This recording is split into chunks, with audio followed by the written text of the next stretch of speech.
Hi, sister-in-law Fun back. And I was talking about how I met Wes, my husband, and how I was just newly married to my second husband, and when I introduced him to Wes, he told me that I was going to marry Wes someday.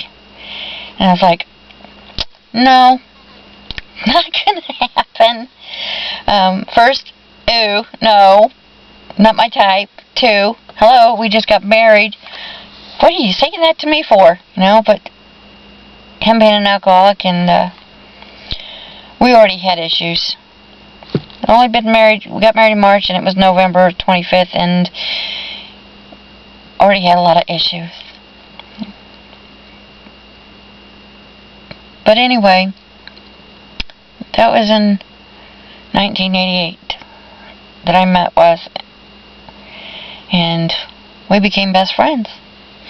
And then one day I converted to the Church of Jesus Christ of Latter-day Saints, after meeting missionaries, and they gave me the lessons. And sorry, it's a thick air day. Anyway, I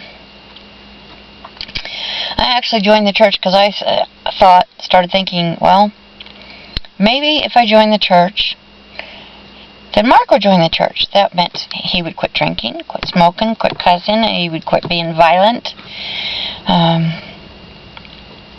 No more hurting me. And so I started praying, God, please help me get my husband to the temple. And God has a funny bone. He does. He has a funny bone. He really does. He answered my prayer. He did. And God's way of answering my prayer to help me get my husband to the temple was, first off, I ended up getting divorced. Second off, I ended up getting married to Wes. And I didn't know that, well, I should back up. Wes and I quit talking to each other for a while. So while we weren't talking to each other, we were both investigating the Church of Jesus Christ of Latter-day Saints, not knowing that the other one was doing it. We were in the same building, but different times of the day, different wards. And so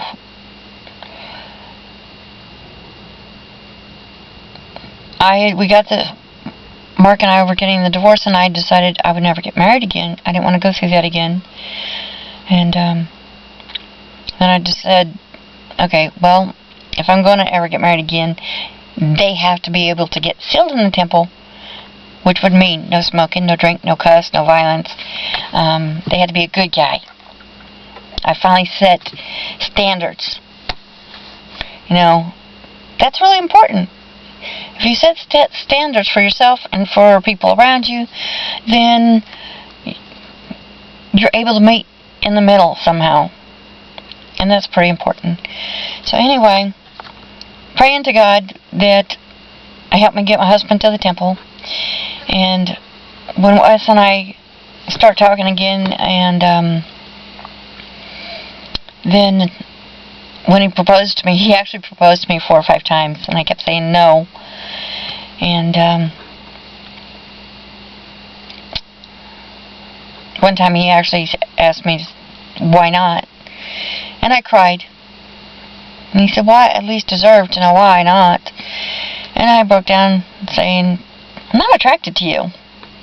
He laughed at me like he normally does. He's a clown.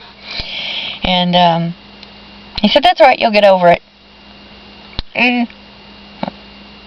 But yeah, that part he was right. But at the time,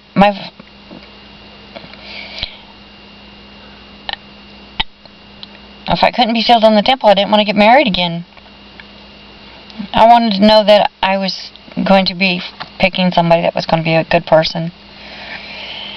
And even though we were good friends, the rest was missing.